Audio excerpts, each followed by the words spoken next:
So the deeper meaning. There are many different interpretations and many different ways of looking at that holiday, and in each generation really to find what is relevant for us in our day, in our age. At the core, really, Chanukkah is, like I said at the beginning, it's a holiday that is about celebrating keeping one's way of life. So many times in Jewish history, we've been asked to convert. We've been asked to change our ways, to be different. We've been asked to assimilate. In the 1800s, when the nation states started to begin in Europe, there was this identity that was shifting in those new lands called Germany or France or England. And they used to belong to kings, so they never really thought of themselves as having a national identity. But suddenly that new idea was coming up in the late 1700s, in the 1800s. The nation states began to spread around Europe first and then beyond that. And so people started to define themselves as German, as French, as Belgium, as British. And they turned to each other and they said, what about the Jews? And this became the Judenfrage, it was called in German, the Jewish question. And there were different ways that those nation states dealt with that question. In France, when Napoleon came to power, the French were very, I don't know, that's going to surprise you, but very egotistic. They really thought highly of themselves. I know, shocking.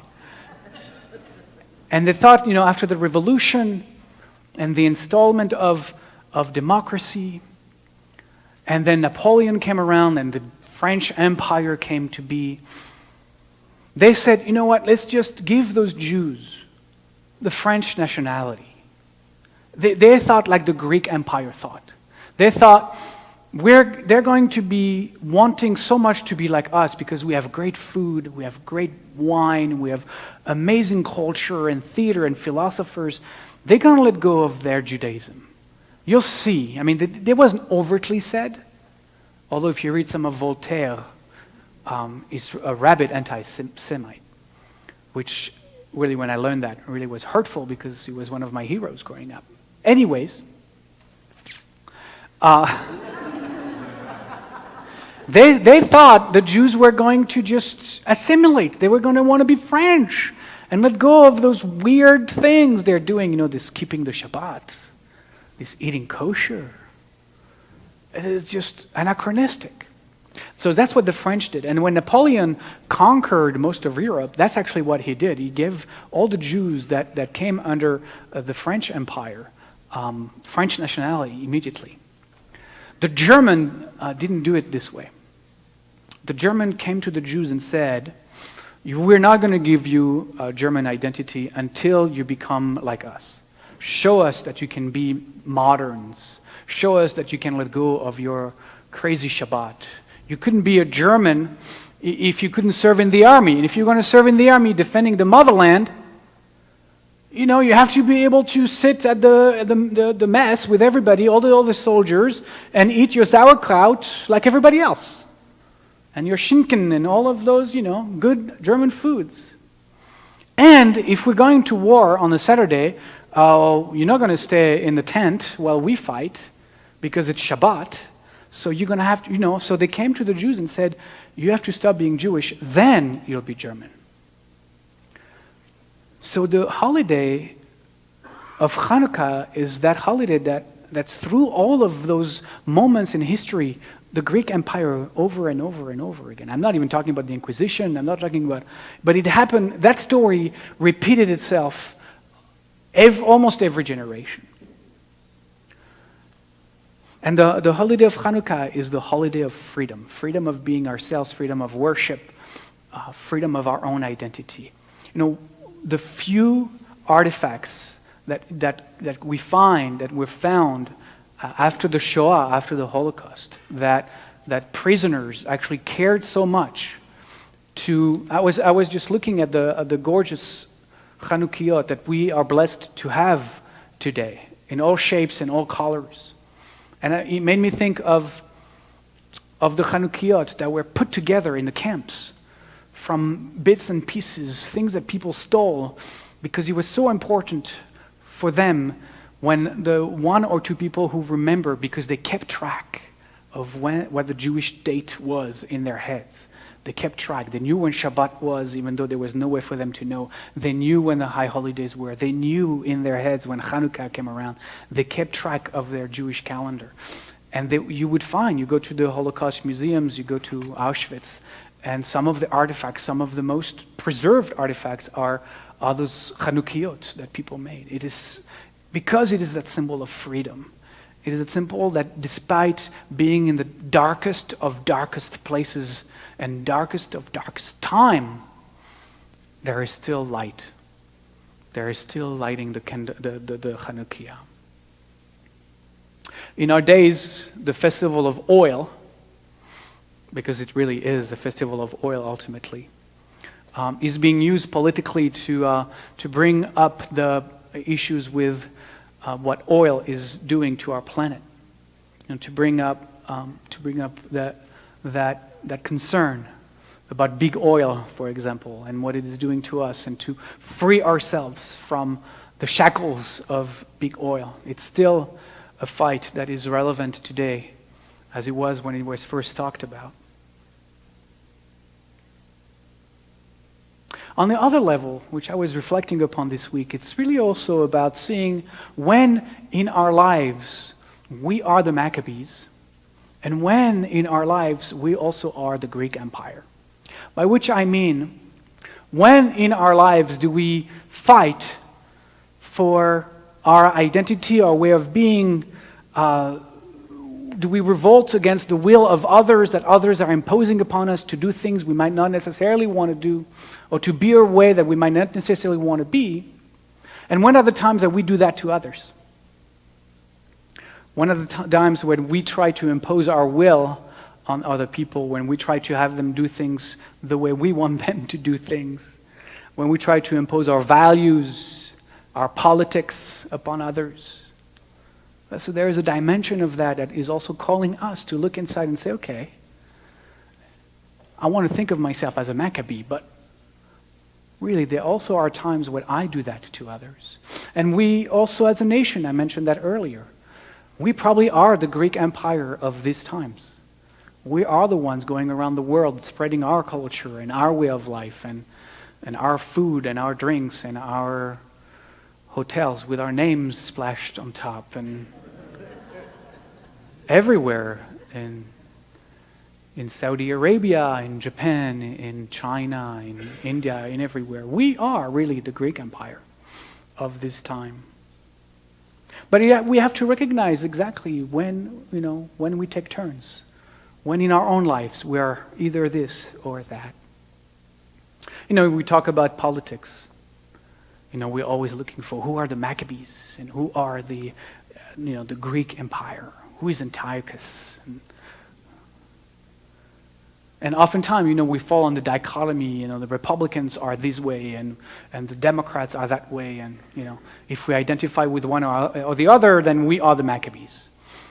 I think I'd like to offer that dichotomy might not be actually what's going on, and might not be exactly true to what the story is actually telling us.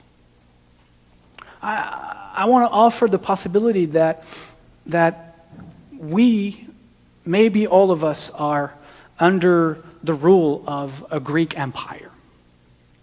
That we have been invited, not with our own will, but we are part of a certain kind of system, a political system, a rogue capitalist system, of which we have really been conquered. And we are right now really suffering from that system and the destruction that it is wreaking really on the tapestry of our society, on creating more and more poor people and fewer middle class, but also on destroying our planet. Really a system that is very destructive right now, an Antiochus kind of system. And maybe the dichotomy has to do more in our day between those who continue to support and prop up that system and those who are beginning to refuse to be part of it. Those who in small ways are revolting. Those who slowly but surely are resisting, are saying, I cannot support that kind of system, that destructive kind of system. To use maybe a parallel narrative, I've been thinking about it because of all the tax things that are about to be voted on this week. I was thinking maybe we should bring back this mantra or this sentence. We used to call that at the time that we needed it, that said, no taxation without representation. I don't know if you remember that. Because think about it. Do we really feel represented by those who are supposed to represent us? Or are they those who are supposed to represent us? And I'm putting a broad brush here. I'm not saying it's all of them, and right? That's not what I'm saying. But just looking at what's going on, right? Do we really feel that we are represented, or do we feel that our representatives are really representing those with money and power that are asking to get more money and more power, who are bought and sold by those who can afford to re-elect them? I just want to, maybe shift the narrative a little bit and start to think about reclaiming this no taxation without representation idea that really is a good idea. Now, ultimately, I would say,